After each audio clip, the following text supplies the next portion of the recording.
we often say that this was the most toxic battlefield in the history of modern warfare.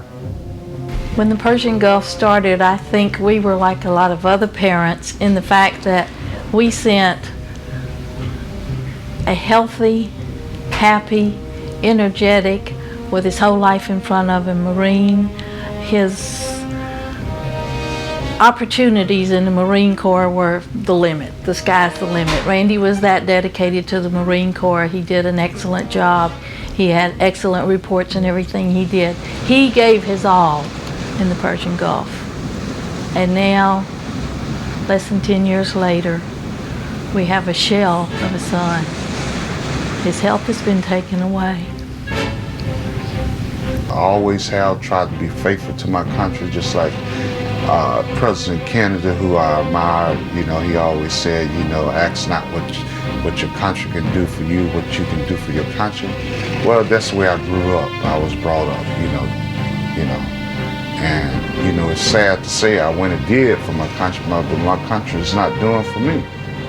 There are other people worse than I am, and I hope the government helps them too, because this is real. I'm not one of the ones that's most seriously affected. I think those who were most seriously affected are already dead. A media person did ask me the other day if there was any important statement that I would care to make about, you know, about my experience in the Gulf. And basically I laughed and said, well, apart from the fact that it's absolutely destroyed my life, I'm not sure what else to say. I don't know what the government is going to do, but I hope they hurry up and do something soon, because there's too many of us that have served our country proudly, and now we living like we're third-class citizens, and which is wrong. What can you say? The government is either hiding something, or they just don't want to let us know what's been done to us.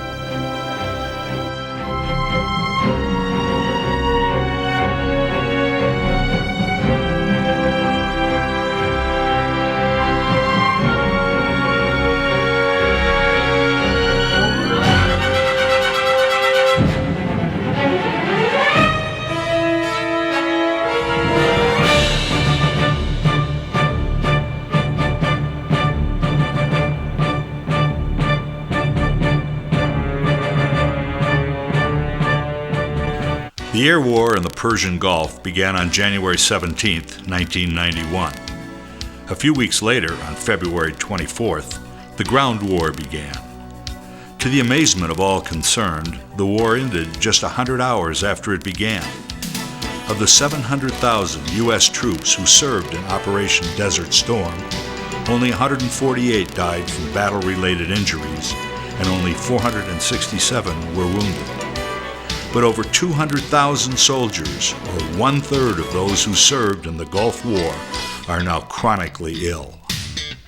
Time is of the essence. We need to pursue the research that is required in order to help these brave men and women make sense of what has happened and is happening to them. Surely by now they have the right to know why they are sick. Now when you take 700,000 people and you send them to the Gulf, and they're exposed to so many different things, what we see is that different people develop intolerances maybe as a consequence of various exposures. It's not all due to one thing. The focus has often been to look for the single cause for Gulf War syndrome, but in fact it may be a combination of all of these different things and different exposures in different people. So it's important to keep that in mind. Colonel Herbert Smith is the highest-ranking Army officer serving in the Gulf War, who has acknowledged developing serious health problems as a result of his service. He acted as a liaison from the U.S. forces to the Kuwaiti Minister of Health.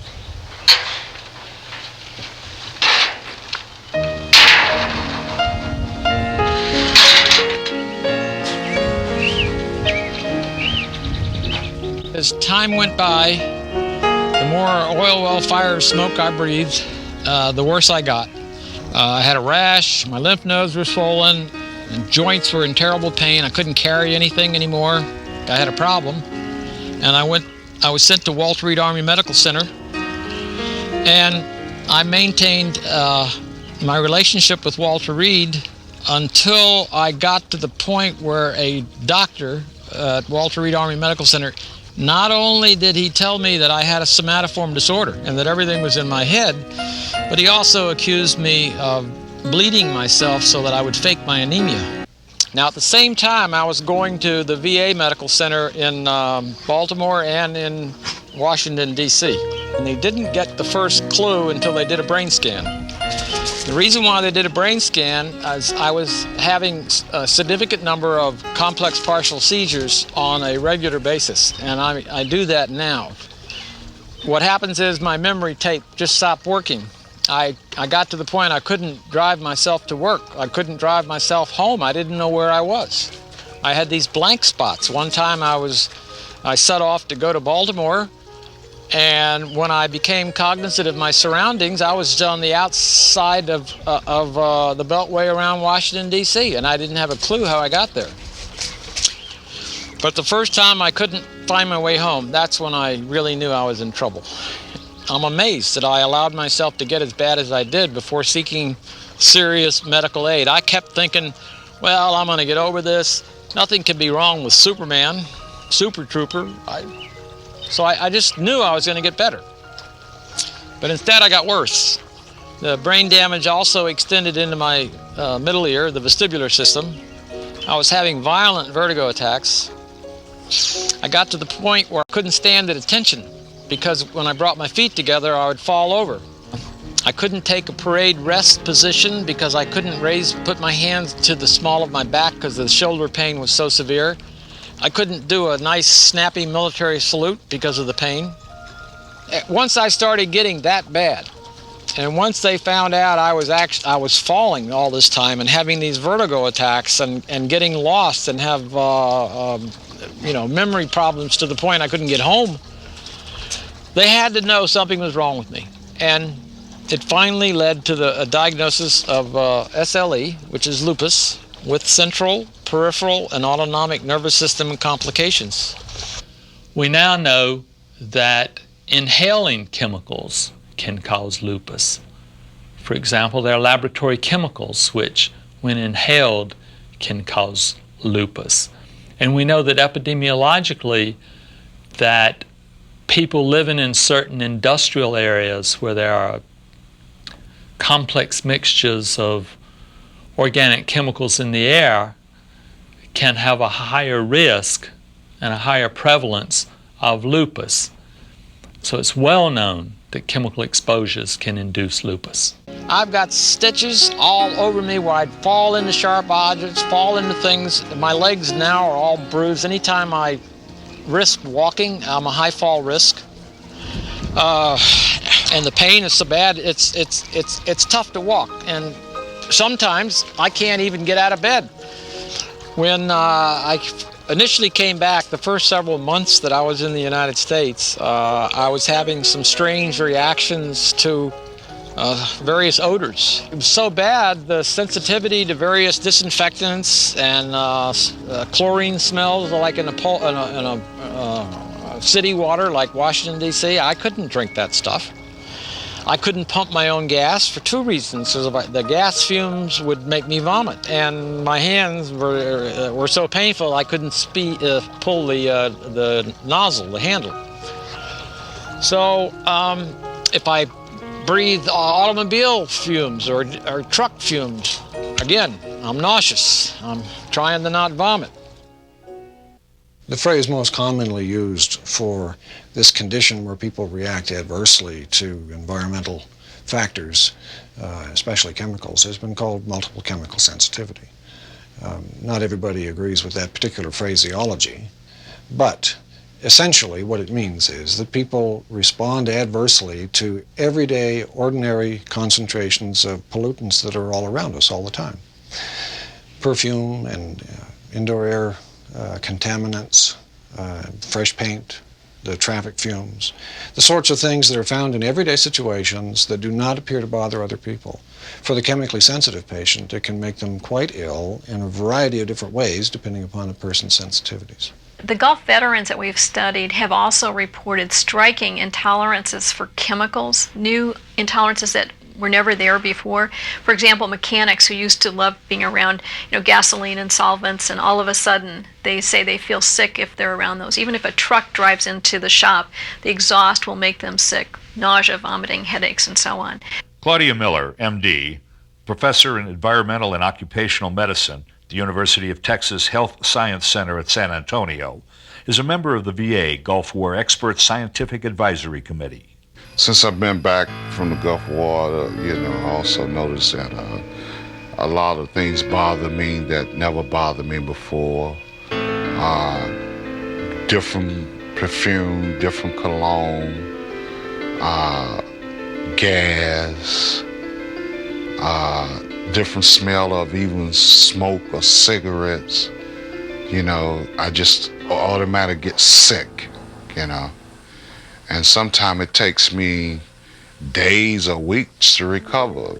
The big change in what people feel about odors and their tolerances for them, and this is not just a matter of being bothered by it or disliking it. This is being symptomatic, having headaches, fatigue that's severe, trouble with concentration that keeps people from doing their jobs, changes in mood so they blow up at their supervisors or their spouses for no apparent reason. These are very striking changes in terms of how they respond to common chemical exposures. One day I was on the elevator and someone got on there with some loud perfume, and then all of a sudden it hit me and I got lightheaded. Roy's blood pressure shot up so high that the emergency room staff thought he was having a heart attack. He ended up spending 4 days in the hospital. The chemical sensitivity is just becoming unreal, and you notice it now. It's before when you used to pump gas, you stand there and smell the fume, great, this is, this stuff don't bother me. Now it's, you got to try to hide and pump at the same time. In the mid-1990s, I commanded Walter Reed Army Medical Center. I continued to work on looking for causes for the illnesses suffered by many Gulf War veterans, illnesses that clearly were more than stress-related. I looked at vaccines, I looked at exposure to smokes, to other toxic chemicals, petrochemicals, and so forth, all that were part of that battlefield experience. And I came to the conclusion that at least one of the explanations was multiple chemical sensitivity, something where a variety of toxic elements, even at low levels by themselves in combination, may in susceptible individuals be causing these illnesses. And I believe so much more work needs to be done in that, but it is clearly one of the explanations. When I got back from the Gulf, my parents started knowing a different change in me. I wasn't very energetic no more.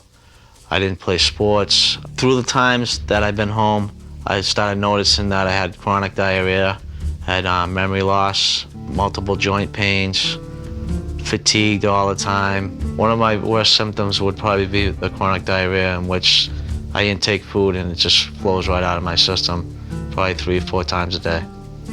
I've been suffering with this chronic diarrhea probably since 9 years, and it hasn't gotten any better, it's just gotten worse. Bobby Lawson recently underwent surgery for the removal of a large brain tumor. Jim Toot, formerly with the Secret Service, was the principal investigator for the Senate Banking Committee, which held hearings and prepared reports on Gulf War syndrome in the early 90s. Toot's work was instrumental in leading to the government admission at last that there might have been widespread chemical exposures to our troops during the Gulf War. At the onset of the air war, the United States had one clear mission, and that was to keep Iraq from using chemical weapons against our troops. So the first targets that were hit in Iraq were approximately 28 chemical weapons factories. These were factories that were producing chemical weapons and their precursor compounds. At a period of time when we were engaging the enemy, multiple times the chemical arm systems went off. And so many times they went off, we were told to ignore them because we kept putting on the same mop suit. Once you break one mop suit, that's it. It's not good. There was times during the night when I was driving for an officer, taking him to meetings, that we had come upon a pile of dead sheep. To see the eyes of the desert rats reflecting in your light, and you kind of look and say, what are all these things? And then when you got close enough, you could see that they were eating the sheep. The night that we actually saw the dead sheep was the night of the first air offensive, and not knowing whether they were diseased or if it had been a chemical, attack, not being up on the front line at the time for that. There was like 6 hours that we were gone. We didn't know what had transpired. Chemical weapons operate in much the same way as pesticides, except they're pesticides for people. 28 factories being blown up in the early days of the war triggered chemical detectors throughout the Gulf. Yet the Pentagon has yet to admit that those detectors had the triggering of those detectors had any association with the bombing of those factories, despite the coincidence in time. They didn't go off before the war, they didn't go off after the war, they only went off while these facilities were being bombed. And again, during this period, it was not only the detectors, the Czech chemical troops were actually using wet chemistry to confirm the presence of nerve agents, sarin and tabin, in the atmosphere. The presence of blister agents, mustard, in the atmosphere. Now we know that sarin operates the exact same way that organophosphate pesticide operates against insects, but against people. And we know that mustard agent is a very powerful immunosuppressive and carcinogenic compound. The night prior to going into Iraq, the wind was blowing in our direction while they was bombing, and I had respiratory problems that night, and some more personnel did also. During the congressional investigation into this issue, we found that logs had been kept of chemical detections and chemical activity in the Gulf. We requested those logs, and we were told by the Pentagon in writing that these logs did not exist. Later, we found out that in fact these logs did exist. They existed at 2 secure locations, one in Maryland and one in Florida, and that they disappeared from these locations about the time we requested them. This is totally unfeasible. These are secure locations intended for the security of classified information at the time these logs were classified secret. These are secret documents that disappeared from 2 separate locations simultaneously at the same time that Congress showed an interest in this issue. During the Gulf War, Sherry McGahee served in the 1st Infantry as an intelligence analyst.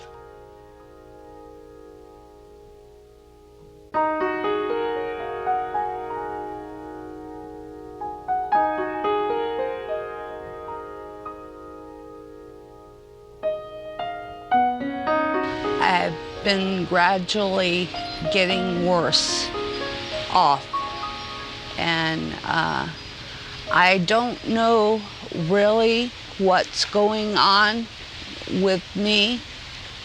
I am fighting to be a meaningful person in the community. We can now do imaging of the brain metabolism, and there are 2 different types of high-tech imaging technology, one called SPECT and the other one called MRI spectroscopy, which are really very different, but they both confirm, beyond any doubt, that the metabolism in the brains of the patients who are reporting the Gulf War illness symptoms is distinctly abnormal. And it's abnormal in a way that indicates that there's a toxicity and a damage that has occurred in the brains of these veterans. I have a mind, and it's hard to talk.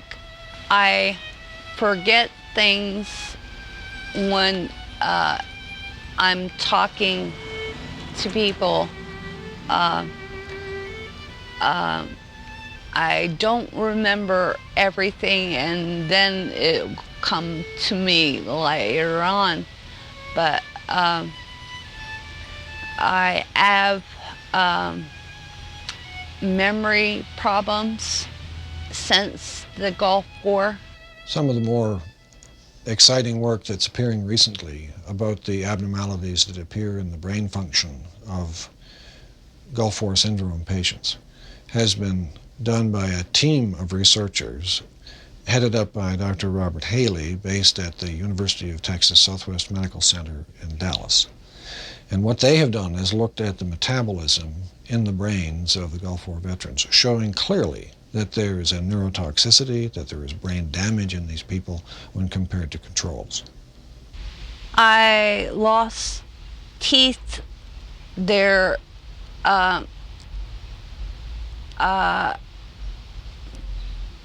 what you say, eating the insides out of the teeth.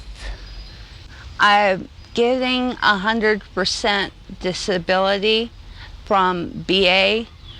I was only getting 60% from the Army, and that take me over a year to get that.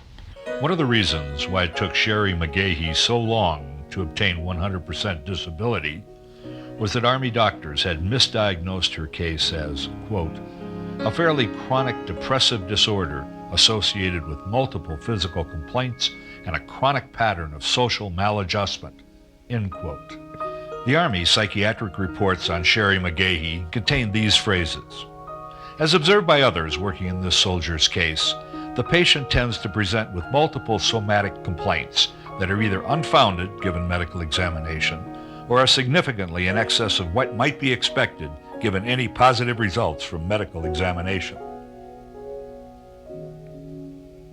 Patients with this type of response style tend to over-report their symptoms in an attempt to elicit assistance. She does have a history of satisfactory military service spanning more than 16 years, so she must have had the capacity to isolate her occupational functioning from her social difficulties in the past. There is some possibility that the longer she is allowed to be dysfunctional on the job, the more ingrained a patient identity will become. Countless other ill veterans have been given psychiatric diagnoses. Unfortunately, in general, only limited disability payments are available for psychiatric problems.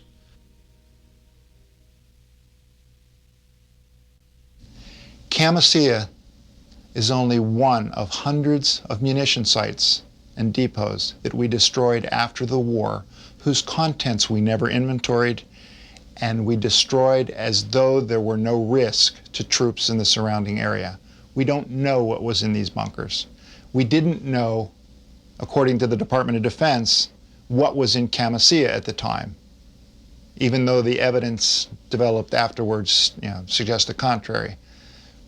But bunker after bunker after bunker was destroyed without any inventory of the contents, without any knowledge of what was being blown up, and without any effort to protect the troops who were in the area to the fallout that may have occurred from these detonations.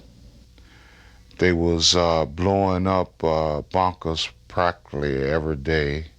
One day also, several of us, when it blew up, it was formed like a black smoke, a big black cloud, and a lot of people had respiratory problems.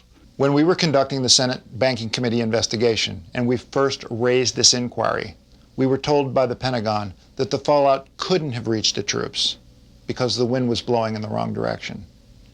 But we looked at the satellite images, and the plumes, the smoke plumes from all of the bombings and from the oil well fires that were going at the same time suggested that the wind was blowing towards the troops. We looked at the information from the detectors, from the Czech chemical troops who were actually doing laboratory studies in the field detecting the presence of these chemicals. But the Pentagon insisted that there were no chemical agent exposures, not only in correspondence to us, but under oath in congressional hearings. Then in 1996, they admitted, well, maybe at Camisea, 185 soldiers may have been exposed. Then a few months later, it was, well, maybe 400 soldiers had been exposed. Then it was 1,000. Then it was 5,000. Then it was 20,000. Then 100,000. Then 120,000. What is clear is either the Pentagon lied about the presence of chemical weapons and had the knowledge, or that they had no idea what they were doing when they were on the battlefield and destroying these chemicals? Going down the highway, we saw bodies everywhere lying, bodies stuck to the steering wheel, body lying on the floor, on the ground, vehicles burning where they had bombed the vehicle with these shells and, you know, all this smoke. Only later would Sergeant Twyman realize that he too was a casualty of war. During the days when U.S. forces were blowing up the bunkers, he started having urinary incontinence. By the time he returned to the States, rectal incontinence was a very troubling and embarrassing problem. When you have to go to the bathroom or get the urge to go, you have to be whooped in the bathroom, or you best be running, or you just go on yourself. And I know that 44-year-old, I'm 44-year-old now, and I know there's 44-year-old men that haven't been to the Gulf War, don't have this problem. So it started when I came back, and I know it happened over there because it's too many of us that have the same problem. And, you know, I have to buy expenses for his diapers and stuff. The government not buying diapers for me. You know, I miss a lot of events with my kids. You know, their activity, like I told you, my son played college football. Could you imagine me going to a college football with 80, 90,000 people trying to get into the same restroom there again? No, I saw them myself. So all these activities and things that my kids have been into since I've been back, and the things that I miss, no one can give that back to me. No one. It was just so much. My migraines, my rash, my poor circulation, my legs swelled up for no reason. My legs swelled up for no reason. That had two surgeons from Walter Reed to come down, and they gonna tell me and say, Sergeant Twyman, we don't know what's going on. I said, well, you the doc, I don't know what's going on either. Although there's been increased recognition that there are causes other than stress for these illnesses, really the sea change happened in the last year or so, and is highlighted by an article in the New York Times, October 15th, 2004, that states many of the ill veterans, quote, suffer from neurologic damage caused by exposure to toxic chemicals, end quote. And I think that says it all, and we're now on our way to finding not only the cause, but then how to prevent it and how to treat it. I left Germany in December of 1990 and went over with a field artillery unit. We were part of 1st Armored Division. My symptoms began in the Gulf with severe abdominal cramping and severe diarrhea that was accompanied with severe headaches and bouts of dizziness and tingling, and once I returned back to Germany, the headaches continued, and I went through periods of night sweats, and I also began to notice my joints were stiff. My knees would swell after running. It was harder for me to do things without feeling shortness of breath. I spent 8 years in the 82nd Airborne Division as a paratrooper. I was in excellent physical condition, and I also participated in many athletic activities. I represented 7th Corps in the Army Tennis Championships when I was in Europe, and now I have great difficulty walking around the block or walking up a flight or two of stairs without being totally wiped out and in pain. Toxicologist Dr. Gunnar Heuser, MD, PhD, has lectured on chemical injury and chemical sensitivity to professional meetings worldwide. I see patients who have a history of chemical injury, and I have seen patients more recently who were involved in the Gulf War and now developed the Gulf War syndrome. And one statement I can make is that the patients who come to me with Gulf War syndrome have exactly the same complaints as the patients I see from chemical injury. Well, it's like I got this deep burning bone pain all through my legs, and it radiates primarily in my hips, my femur, and I have numbness and burning, tingling, and you know, I have multiple medications that I take so that I can tolerate the pain. As a paratrooper, I had extensive exposure to jet fuel and jet fumes, and it never bothered me. And after coming back from the Gulf War and having been in the oil fields for that length of time, breathing in the noxious fumes on a daily basis, now just the smell of diesel fuel makes me severely nauseated, dizzy, and very sick. Perfumes, I don't wear any type of cologne because it makes me nauseous. And things just got to the point where, I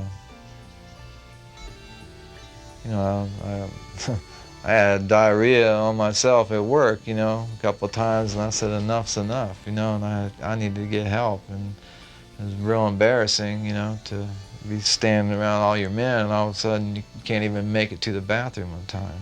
My most recent findings from the Army Physical Evaluation Board are that I have undifferentiated somatoform disorder, which is the biggest insult that I can even begin to imagine. Sometime in February, oil well fires began burning, both as a result of some of the coalition bombing, but predominantly because as the Iraqis were retreating, they lit some 600 oil wells on fire to try and destroy what was left of the Kuwaiti infrastructure, the Kuwaiti economic base. Many of the soldiers reported that they were coughing up oil and tar and sweating an oil-like substance for months after they returned from the Gulf as a result of their exposures to these fires.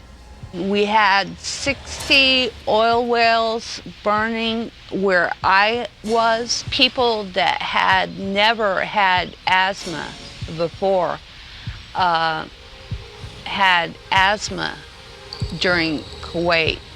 We saw no sunlight for almost 45 days.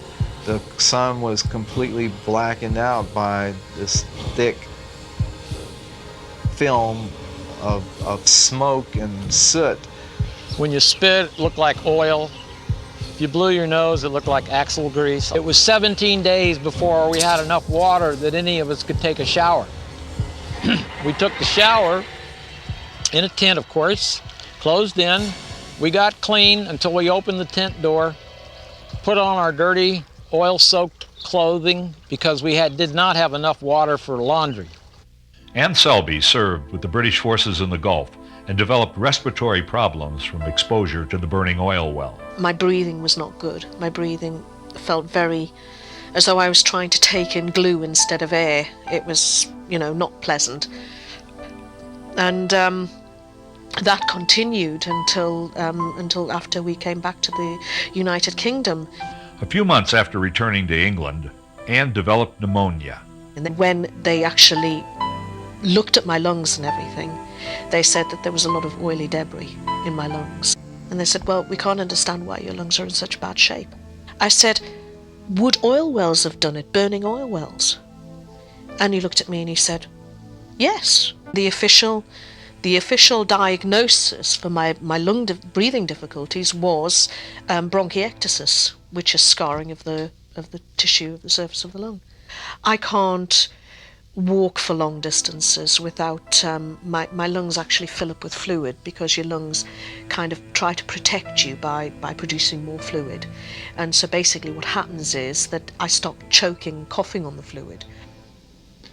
A neurological disease that Gulf War veterans are suffering from in unusual numbers is amyotrophic lateral sclerosis, or Lou Gehrig's disease, also known as ALS. And it's unusual, the numbers that are actually suffering from the illness, in that it's not an illness that usually strikes young men or women. One such example is Michael Donnelly, who was an Air Force fighter pilot in the Gulf, and who sustained some exposures while there in the Gulf, and then later, while jogging at an Air Force base here in the United States, experienced exposure to malathion during a spraying activities at the base. One of the things that we know about exposure to these kind of compounds, particularly organophosphate pesticides or organophosphate nerve agents, is that exposure over periods of time can actually cause changes in the biochemical mechanisms of the body, the ability to be able to resist future exposures. In the book he wrote with his sister, Denise Donnelly, Michael reports that his health deteriorated rapidly after the malathion exposure, and several months later he was diagnosed with ALS. In his testimony before Congress, Michael Donnelly said, "Why aren't the DoD and the VA warning everyone else who served in the Gulf War that they should avoid exposure to pesticides? How many more people are out there waiting for that one exposure that will put them over the top?" In 1996, Major Randy Hebert testified to a congressional committee. Looking thin and gaunt, he was barely able to speak and relied upon his wife Kim to repeat his testimony. Major Hebert described his exposure to sarin nerve gas, released by a chemical landmine that exploded when he was breaching the Iraqi lines. Although Randy struggled when he spoke to Congress, his words were carried far and wide and heightened awareness of the plight of sick Gulf War veterans. Randy communicates through an ABC method with me and whoever he's talking to, and he also, for yes and no questions, will blink once for yes and twice for no. When he came home from the Persian Gulf, he was agitated, couldn't keep his train of thought. He came down with depression. He had insomnia, couldn't sleep. He had rashes all over his body. He was coughing, which we thought couldn't catch his breath from the smoke inhalation. Headaches, that was a big thing because he never ever got a headache before the war. And we dated for 5 years, 4 years, something like that. He was never getting married. But as soon as he came back, he had to take aspirin every day, twice a day, for headaches. He had a headache every single day, and he literally kept the bottle on him. So that was real bizarre. In 1994, we got orders to go to Missouri, and we really had, Randy was having all these signs and symptoms of different things, but we never added up what was really going on. We just didn't ever think Persian Gulf. But right before we left this house, we had it rented out and we sprayed the house for pesticides. Randy spent 2 hours in the garage with those pesticides in the air, sweeping and cleaning out the garage, which we think affected him in a big way. From cleaning out the garage, like within a couple days, we were headed to Missouri to actually meet our truck, the mover's truck. And it's there, we already had our house, that Randy started noticing his hand was really started failing. And I guess the big difference was when he was trying to help the mover get a box, and he dropped the box and his hand just wouldn't work. He went to the doctor just to see what muscle he had pulled, and a year and a half later we got a diagnosis of ALS. As the disease progressed, Randy's speech started to slur, and he eventually could no longer speak at all. He lost the use of his arms, then his legs, and has been in a wheelchair for 3 years. He had to have a feeding tube installed, and when his breathing deteriorated, he ended up with a tracheotomy. And we know basically what his needs are. There's only certain basic needs, and once we've gone through those, well, then we will start to communicate. We'll go through the alphabet. We'll start A, B, C, D, and then when we get to the letter that he wants to communicate, well, he'll blink his eye. And Look at those eyes. so They tell it all. And he's able to pretty well control us with that look. On December 12, 2001, the VA released this statement about the relationship of Lou Gehrig's disease to service in the Gulf War. In a large epidemiological study, researchers, supported by both the Department of Veterans Affairs and the Department of Defense, have found preliminary evidence that veterans who served in Desert Shield, Desert Storm are nearly twice as likely as their non-deployed counterparts to develop amyotrophic lateral sclerosis, ALS, commonly called Lou Gehrig's disease. Dr. Robert Haley confirmed this excess incidence of ALS in an article published in the journal Neurology in 2003. Just prior to the war, the military had made a decision to use a medication to protect the soldiers against the effects of the nerve agent. This was a drug known as pyridostigmine bromide, or PB pills as they were called by the soldiers. While the U.S. military had drugs to counteract the effects of nerve agents like sarin, tabin, and VX that Iraq was known to have stockpiled, defense officials were extremely concerned that Iraq might have obtained Soman nerve gas from Russia. Only PB pills stood a chance of protecting soldiers against this possible threat of Soman nerve gas. As it turned out, Iraq did not, in fact, possess Soman. During the Gulf War, the soldiers reported many flu-like symptoms: nausea, vomiting, diarrhea, and so forth. These symptoms were reported both after chemical alarms went off, after they took the PB pills, or the pyridostigmine bromide pills. I noticed then that I started having, diarrhea. My bowel was different color. I had to run to the outdoor toilet because sometimes, it'd be that severe. I myself had noticed some slight changes. I'd suffered very, very much with migraine as a teenager, but I hadn't suffered for some years. And within maybe 48 hours of taking the NAPS tablets, PB tablets, I started to get my migraine back. They made me feel really strange, made my heart race, and just kind of almost an out of body experience. Although I was still able to function, things were altered around me, time, space. PB pills made me sick with diarrhea. Personally, myself, I just felt like a big flame, a fire. It was unbelievable. The possibility that PB pills may have induced chemical sensitivity in soldiers is raised in a report commissioned by the Department of Defense from the RAND Corporation, a major think tank. The first section of Chapter 11 is titled, Does PB Lead to MCS? The simplest way to understand pyridostigmine bromide is the little white tablets that came in the blister pack, is that they're a carbamate-based pesticide. We knew and had immediate, over 50% of the people that took the pyridostigmine bromide had immediate pesticide-related health effects. That was expected. That's what's in the physician's desk reference and what's always been known. You can't eat pesticides and have a good day.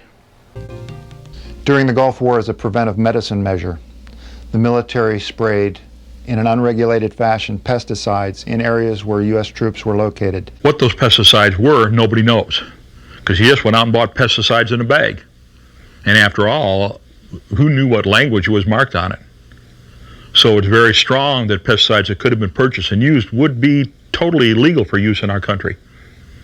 The kinds of exposures that these soldiers faced during the Gulf War were very abnormal and unusual.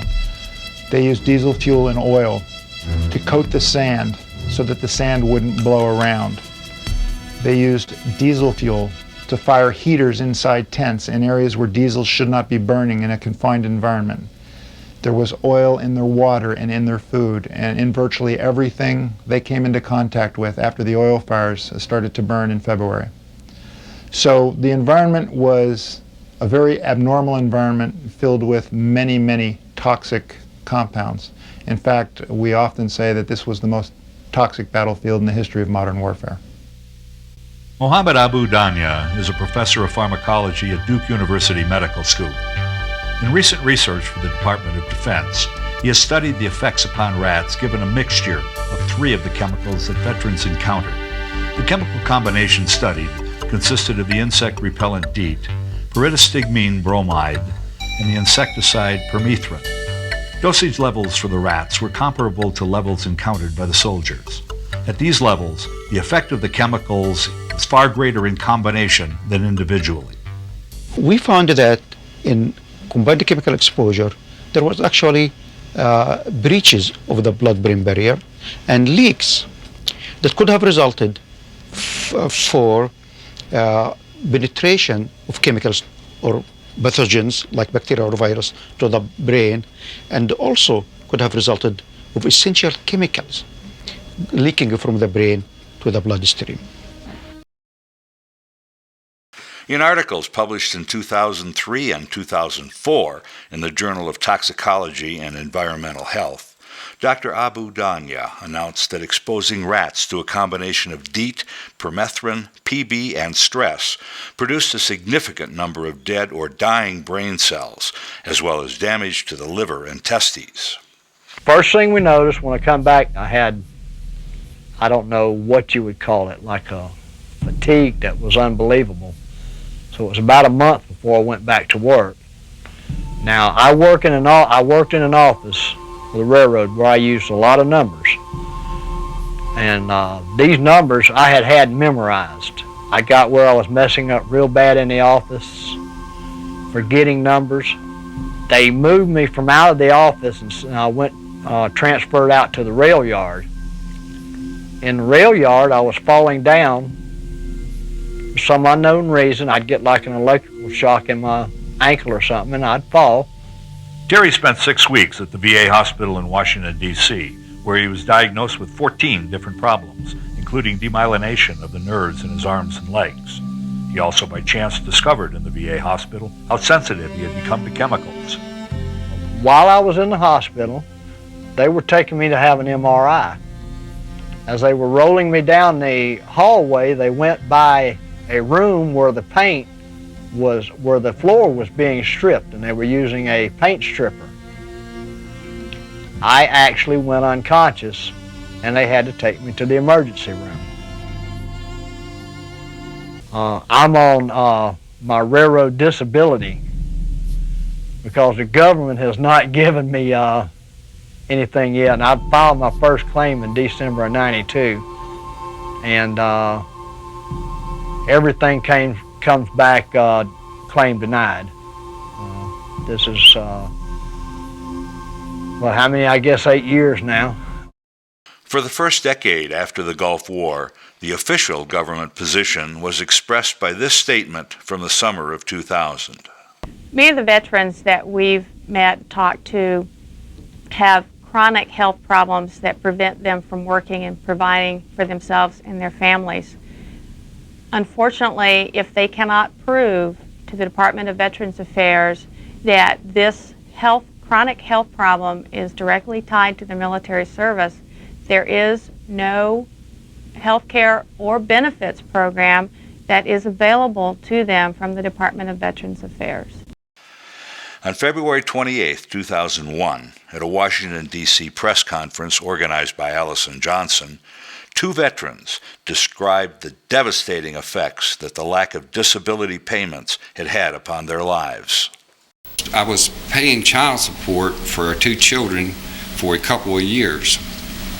I paid it by running up my MasterCard, gold MasterCard, in $6,000 in debt. But by September 1993, I was over my credit limit. They canceled my credit card. I had owed my parents over $3,000 trying to pay the child support. I couldn't get no more money anywhere. To top it off, I was just feeling exhausted, couldn't work, and in and out of the hospital. When I was continued to be unable to pay my child support, my ex-wife took me to court again. The judge put me in jail for 5 days, the first time. 2 months later, my ex-wife took me to court again, and this time they put me in jail for 30 days. He didn't even look at the paper I showed him indicating that the state of North Carolina had given me Medicaid because I was unable to work and tried 8 different jobs. When they transported me to the hospital when I was in jail, they put me in leg irons, waist chains, and handcuffs. As time went on, I was missing a lot of time from work. They put me on medication because they thought I might be some form of muscular dystrophy. I was missing so much time from work, I finally had to stop working. My wife and I declared bankruptcy. We lost our house and a car and everything. We had to sell our furniture, my wife's jewelry, to make ends meet. In 2001, 10 years after the Gulf War ended, Congress passed a bill instructing the VA to give disability payments to all Gulf War veterans suffering from chronic multi-system illnesses, regardless of whether they can prove their health problems resulted from service in the war. Unfortunately, aid is still slow to reach the sick veterans. Jeffrey Parquette at last received disability status 11 years after he returned home sick from the war. Larry Perry applied for disability status 14 times starting in July of 1992 and was denied 14 times. At last, in 2005, Larry was granted full disability status by the Board of Veterans' Appeals. He will be getting a check to cover the payments he should have been receiving ever since 1992. During the Gulf War, depleted uranium munitions were used for the first time in a widespread way. These rounds used uranium needles to penetrate enemy armor and gave our soldiers an advantage over the Iraqi forces. The problem is our soldiers were not trained as to how to handle these materials once they had been expended, once the material had actually been burned up. And as a result, it is one of the materials that's being looked at as both through the effects of radiation and the chemical effects of the uranium itself as being possibly playing a role in the illnesses being experienced by the soldiers. Our commanders never warned us about the radioactive vehicles, that we could not go around them or touch them. So basically, it was like a free-for-all. Everybody's just wanting to explore to get things out of the tanks and just to take pictures on it. The air was full of radioactive dust. I mean, there's no other way to describe pulverized uranium, depleted uranium dust from the targets that were hit, and it was a free-for-all kill zone. I mean, there were destroyed Iraqi tanks and vehicles that completely littered the battlefields, and they were ablaze as we rode through them. Doug Rocky, Ph.D., a 20-year service veteran, was part of the 3rd Army's Special Operations Team for nuclear, biological, and chemical weapons during the Gulf War. He had special responsibility for issues involving depleted uranium. During the Gulf War, depleted uranium munitions were fired both by the A-10 attack aircraft and by also the tanks. They fired over 900,000 rounds of these, which are now left all over the desert.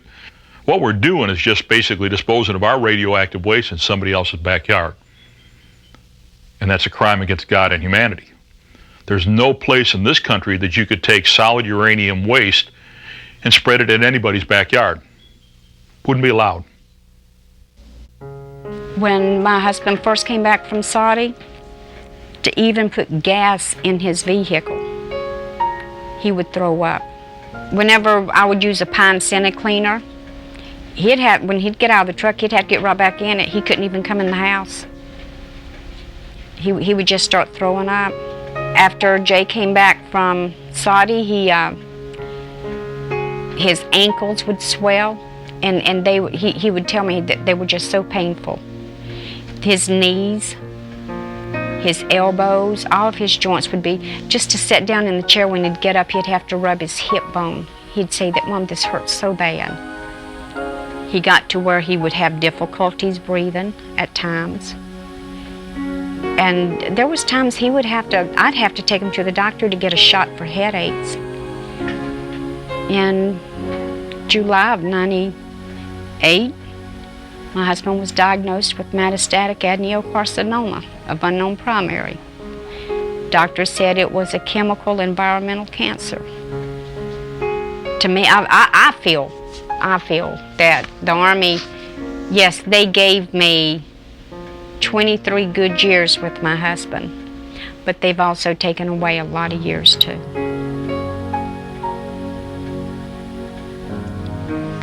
In May 12th, he died.